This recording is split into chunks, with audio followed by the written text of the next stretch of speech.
नाव काय? जितेंद्र धनसिंग गिराशे, राहणार लोणखेडे, तालुका साक्री, जिल्हा धुळे.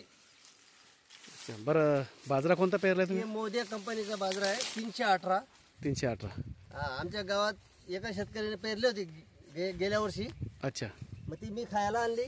हो हो, स्वादमध्ये चांगली होती, त्याच्यामुळे मी पण पेरली. खायला चांगली चवदार होती. चवदार होती, त्याच्यामुळे मी म्हटलं चला आपण पण ट्राय करू. अच्छा. 4 बॅगा आणल्या होत्या मी. 4 बॅगा आणल्या का? हा.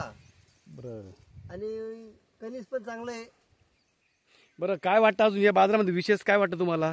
फुटवेअर 3-3, 4-4, 5-5 आहेत आणि कणीस एक सारखं आहे. म्हणजे 4-4 फुटवे असून सगळे कणस एकसारखे एकसारखे निसले आणि सगळ्यांना दाणे एक समान भरले जातात. समान भरलेलं आहे. काय अपेक्षित तुम्हाला उत्पन्न याच्यापासून? ते 18-20 क्विंटल यायला पाहिजे एकरी. एकरी 18 ते 20 क्विंटल पर्यंत यायला यायला पाहिजे. पाहिजे. बरं, काय तुम्ही सांगू इच्छित लोकांना ही बाजरीबद्दल? बाजरी चांगली आहे,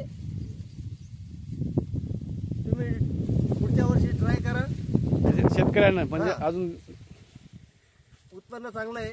अच्छा अच्छा, ठीक आहे दादा, धन्यवाद.